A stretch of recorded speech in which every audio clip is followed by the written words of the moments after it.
I had just moved into my new apartment 2 weeks ago. It was on the second floor of an old building, the kind where the hallways always smelled of dust and the floorboards groaned under every step. At first, I liked it. Quiet neighbors, a view of the parking lot, and perfect nighttime silence. That Friday evening, I was sitting on the couch, scrolling through my phone, when I heard it. A faint knock at the window. I froze. There were no trees outside, nothing that could hit the glass. The knock came again. Slowly, I turned my head. And my heart sank. A man was standing at the window, but I live on the second floor. He was just standing there, perfectly level with my gaze, his hands pressed against the glass. His face was pale, almost gray in the moonlight. He didn't move. "Hey, do you need help?" I asked, my voice shaking. He didn't answer. He only tilted his head slightly, like a curious animal, his wide eyes unblinking. Then he smiled, not kindly. The smile was too wide, too wrong, like his face didn't know when to stop stretching. I stumbled backward, grabbed my phone, and called building security. "There's a man outside my window," I said quickly, breathing hard. "But I live on the second floor." The guard said he would come right away. When I hung up and looked back, he was gone. I rushed to the window, my hands trembling. The parking lot below was empty. No ladder, no rope, no trace of anyone. I tried to convince myself it was just my imagination. I locked the window, pulled the curtains shut, and went to bed early. I woke up in the middle of the night.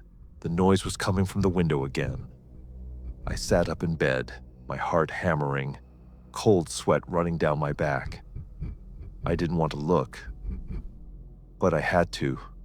I turned my head slowly toward the window. He was there again. But now he wasn't just standing. His face was pressed flat against the glass, lips stretched into a monstrous grin, teeth bared. "I see you," he whispered, his voice raspy and distorted. I jumped out of bed and grabbed the baseball bat I kept by the nightstand. I ran to the front door. But just as my hand touched the knob, I heard it.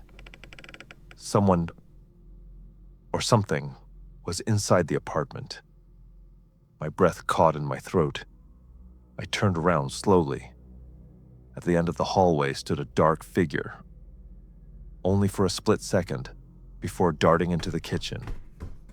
I gripped the bat tighter and followed, one step at a time. Each step made the old floor groan. When I reached the kitchen, the single light bulb flickered. No one was there, but the balcony door was wide open. I was sure I had locked it earlier. Then, a whisper, right next to my ear. "Don't turn around." The voice was low and icy. I spun around and swung the bat, but there was nothing there. The room was empty, and then I noticed the curtains were open again. I slowly approached the window, every movement heavy, forced. I peeked outside. He was hanging upside down on the outer wall of the building, his head twisted at an unnatural angle, that same awful grin still on his face. I shut the curtains, grabbed my bag, and sat in the corner of my bedroom until sunrise. When the sun came up, I packed all my things and left for good. Even months later, I sometimes wake up in the middle of the night, and I swear I can hear that same faint knock on the glass.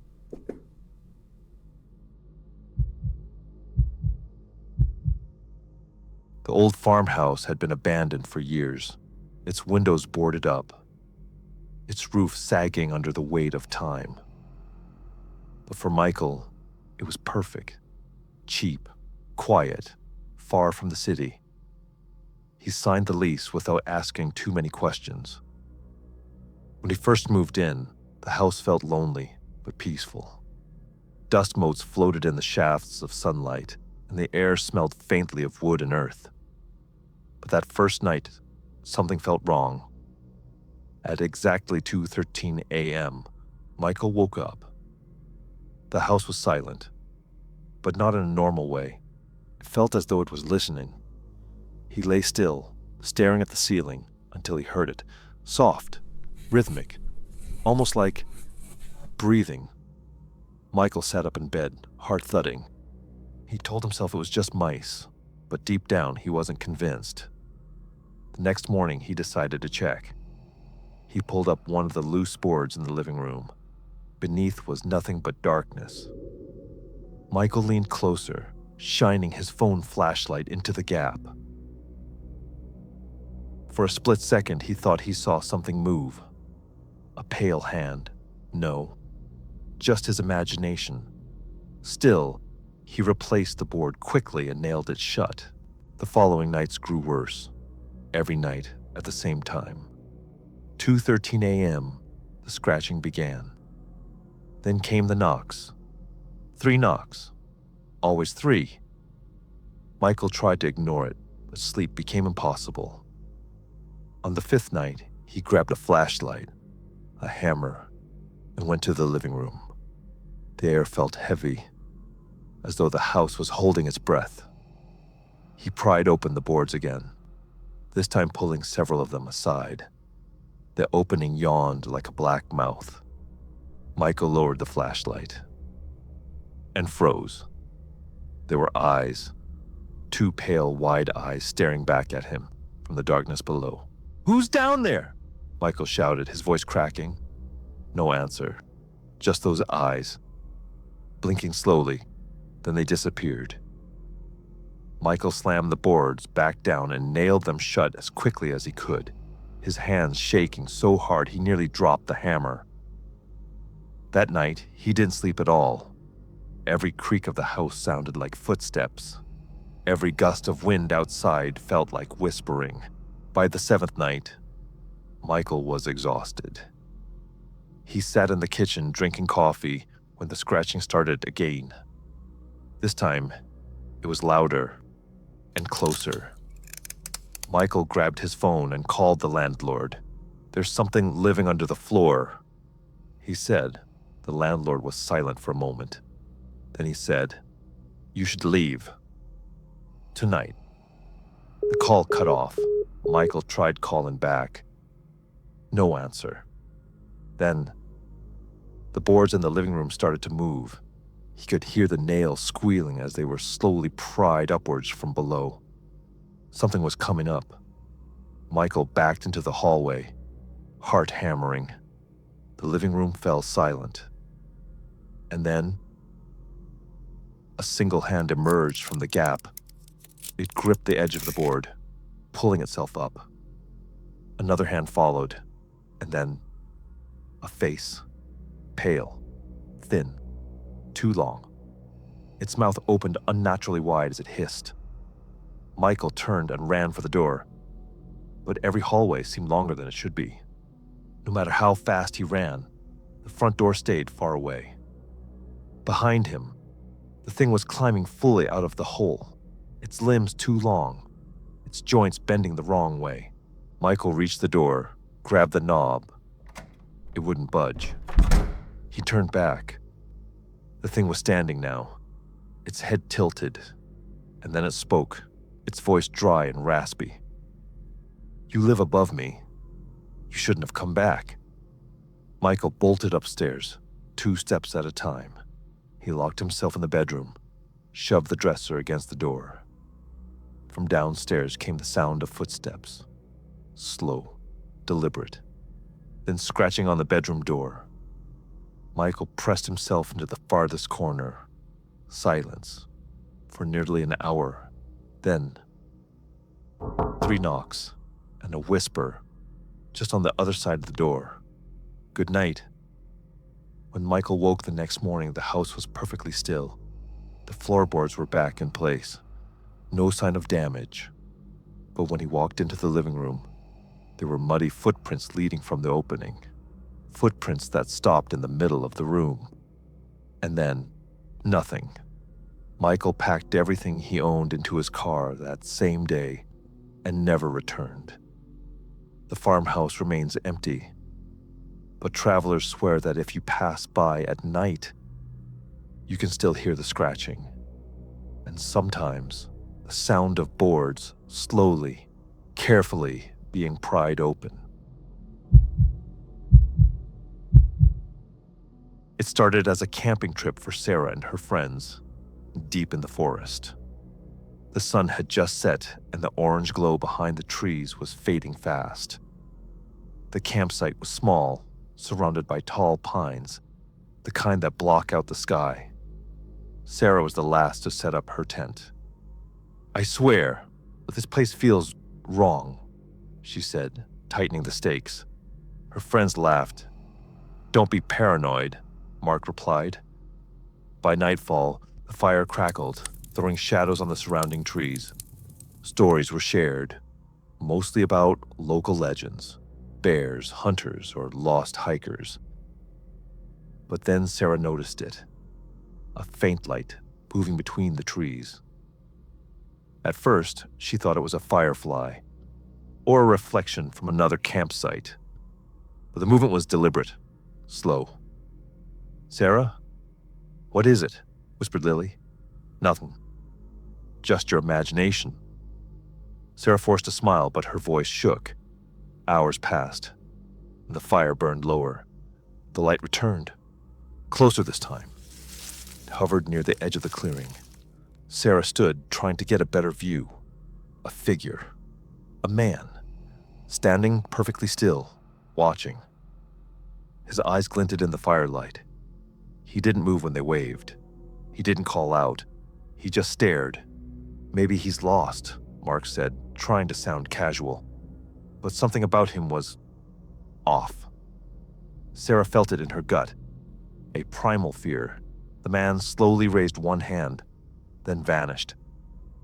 "Did you see that?" Sarah hissed. Everyone looked around. The forest was quiet. Too quiet. That night, sleep didn't come. Sarah kept seeing shadows flicker between the trees, even when her eyes were closed. The next morning, they decided to hike deeper into the forest. Paths were narrow, and the sunlight barely touched the ground. Hours later, they stumbled upon an old cabin.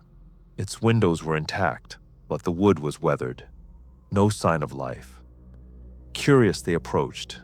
Inside, dust coated everything, and cobwebs hung from the ceiling. One of the windows caught Sarah's attention. It wasn't like the others.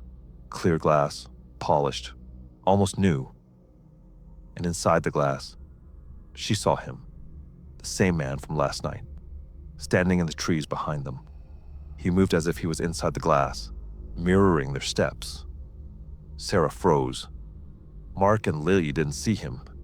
He raised a finger, pointing directly at her. Then the glass fogged, obscuring him. "Sarah, we need to leave," Lily said, panic creeping into her voice. But Sarah couldn't move. Her eyes were locked on the window. That evening, they returned to the campsite. The fire had died down, and the forest was silent. They set up the tents, but Sarah kept the window image in her mind. At 2:17 a.m., she woke to movement outside her tent. A shadow flitted past, lingering near the fire remnants. Sarah held her breath. The man. He was closer now, just beyond the trees. He didn't call out. He didn't move toward them. He only watched. The next day, Sarah tried to convince her friends to leave, but Mark insisted it was all in her head. That night, the shadow came again. This time, it didn't stay near the tree line. It was right by the tents.